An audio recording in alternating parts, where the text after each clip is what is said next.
Hello friends, in this video I'd like to solve the following problem from Romanian District Mathematical Olympiad, 10th grade, 2023, problem number 4. We want to find all functions f from the set of real numbers into itself such that f of x times f of x plus f of y equals f of x squared plus y for all real numbers x and y.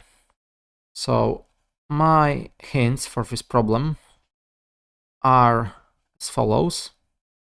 It's probably not the fastest way, but I like it. So first, set x to be 0 to justify that f must be a bijection. Then set x to be 1 and y to be inverse of 0, so f inverse of 0 to show that f must be an involution. So f of x is x. Then show that f of x squared equals x times f of x and deduce from it that our function must be odd. And then my idea is to reduce our problem to Cauchy functional equation. So try to show that for every two numbers x and y, f of x plus y equals f of x plus f of y.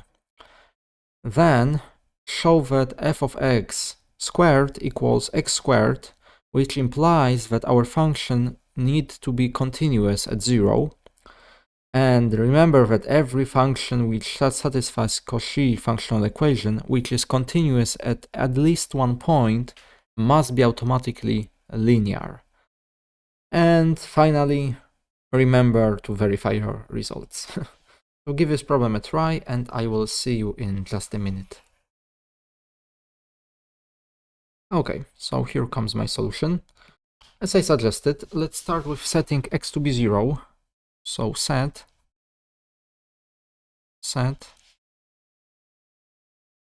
x to be 0.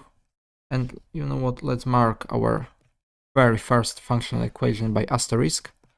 Asterisk becomes what exactly? Well, f of y equals f of 0 plus y. And now let's notice that the right hand side, this function is bijective.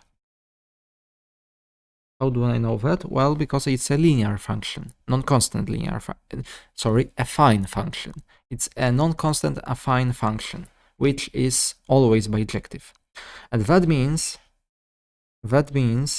that f composed with f is bijective because it stands on the left hand side.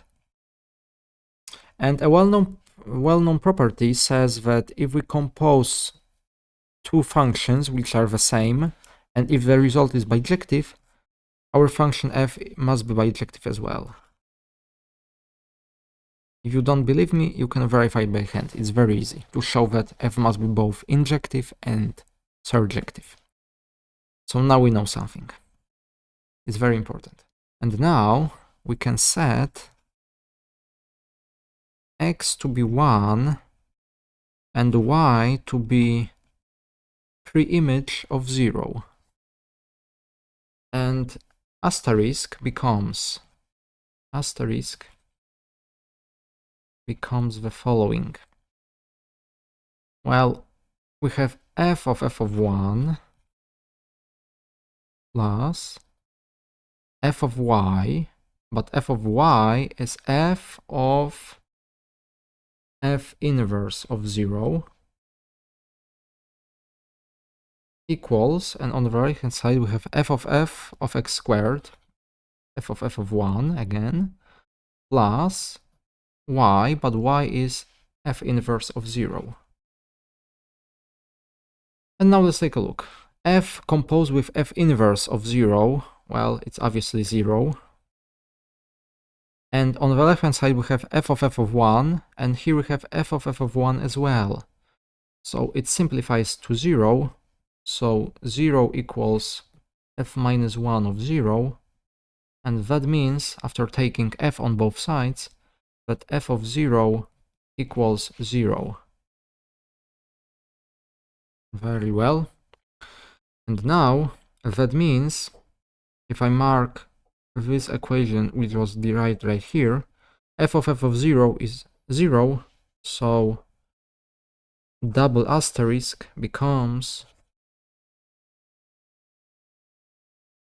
the following: f of y equals y for every real number y. So our function is in fact an involution.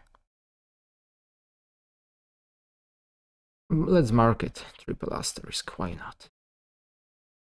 Okay, and now let's take a glance at our first equation, and let's use the fact which we have just derived.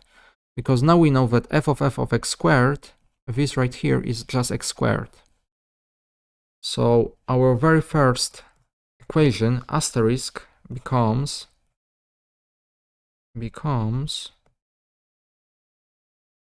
the following. On the left hand side we have f of x times f of x plus f of y equals x squared plus y. X squared plus y.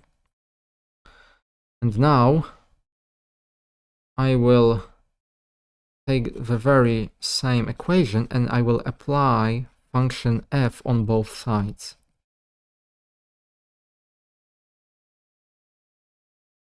I will apply function f on both sides, and now let's take a look. On the left hand side we have f composed with itself. Our function is involution, so x times f of x plus f of y equals f of x squared plus y.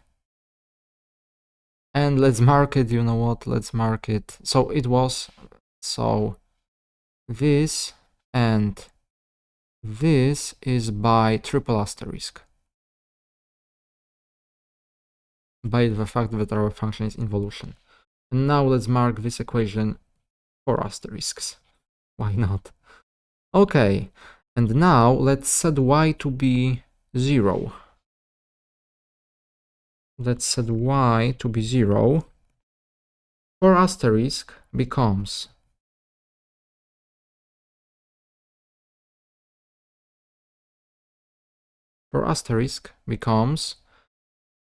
well, x times f of x equals f of x squared, which is very important. Let's mark it. You know what? I'm getting tired of writing asterisks. Let's call it condition triangle. And now, from this equation, I wish to show that my function is odd. How can I do it? Well, let's change x to be minus x. Then our condition triangle becomes, well, on the left hand side we have minus x of f of minus x equals, well, minus x squared, it's still x squared, but f of x squared, it's x times f of x. And now, if x is non-zero, we can safely divide, and we know that for every x which is non-zero, minus f of minus x equals f of x. But moreover, recall also that f of 0 is also 0, so for every real number x, minus f of minus x equals f of x, so our function is odd, i.e. f is odd. Very well, our function is odd. Okay, what do I wish to do now? Well, now let's go back to our condition which I marked 4 asterisks, and let's replace x times f of x by f of x squared. So now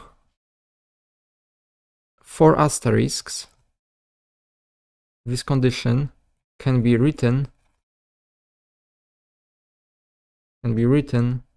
as follows: f of x squared plus f of y equals f of x squared plus y. But now let's notice that x squared is arbitrary non-negative number, so that means that for every non-negative number a and for every real number y, f of a plus f of y equals f of a plus y. So it's almost Cauchy functional equation, but not quite, because in Cauchy functional equation, a should be arbitrary. But now let's notice that I can take this equation and I can multiply both sides by -1, and I can use the fact that our function is odd to get the following. F of minus a plus f of minus y equals f of minus a minus y. And now, remember, y is arbitrary, and now minus a is negative or non-positive. So that means that for every, this time, let's call it b, let's call this z, here we have b plus z, for every non-negative number b and for every real number z, f of b plus f of z equals f of b plus z. And now both cases are covered of positive, 0 and negative a's. So that means, crucially, it's very important, we have now established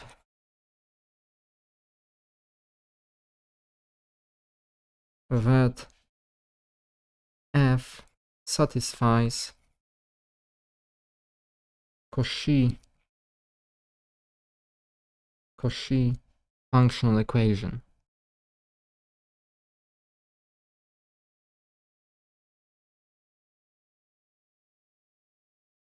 Okay, but this equation, we are considering our function over real numbers, so it's not sufficient just yet to say that our function must be linear. Something more needs to be done. Namely, I will prove that my function is continuous at 0. But how can I do it? Well, I will start with this condition which I marked triangle. Let's write it once again. Let's write it once again.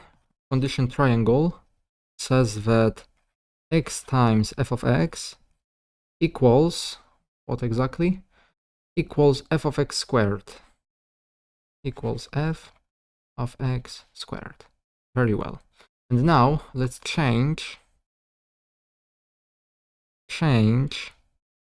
Now let's change what exactly? Change x to f of x.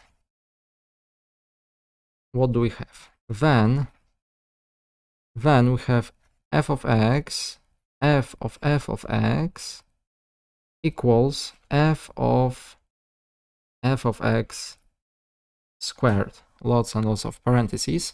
But now, notice that our function is involution, so f of x is x. So we have x times f of x equals f of, I don't know what, I will mark it different color, f of x squared.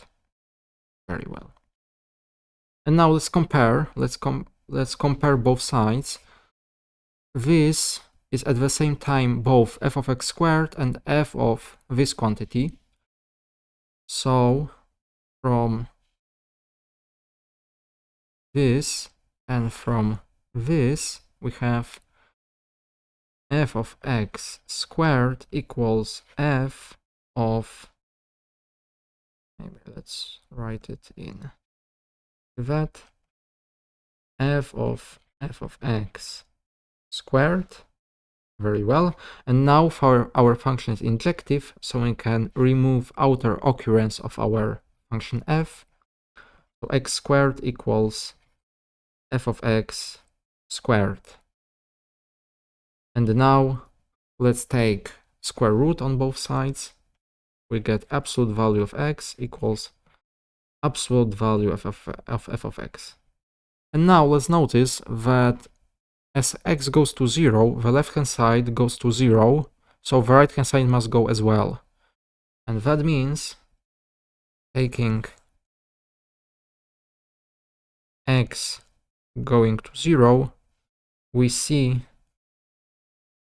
that limit as x goes to 0 of f of x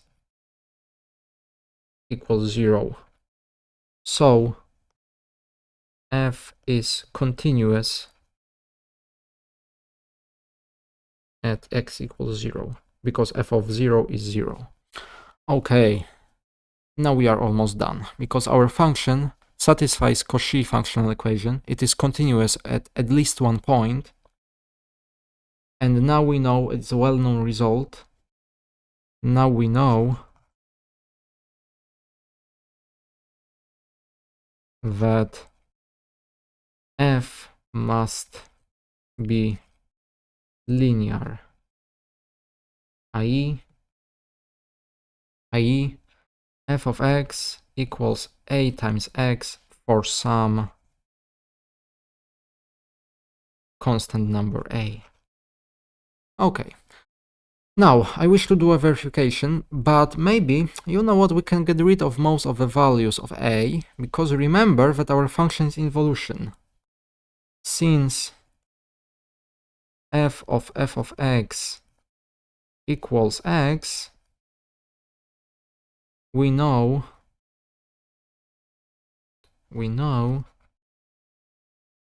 that, what exactly? Well, what is f of x? It's ax times a. So a squared x equals x, and that should be true for every number x. And that implies that a squared is 1, and that in turn implies that a is either 1 or minus 1. So now we have just two functions to verify and we are done. So it's verification time.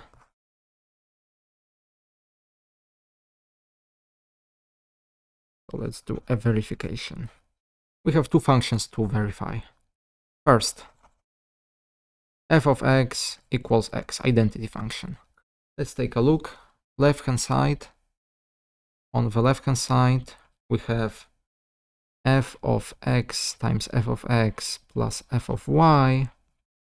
Pretty easy to verify that it's x squared plus y, while right-hand side is f of x squared plus y. It's also x squared plus y, so they are equal.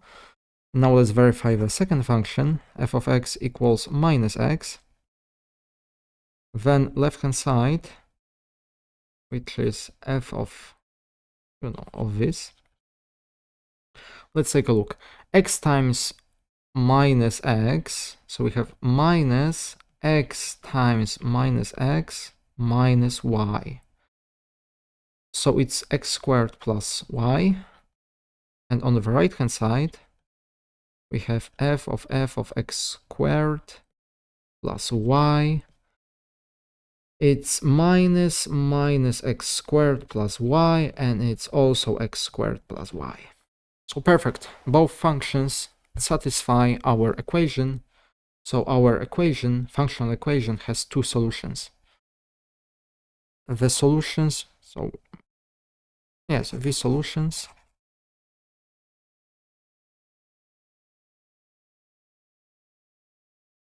either f of x is x or f of x equals minus x. X is real in this first case, it's real, any real number in the second case.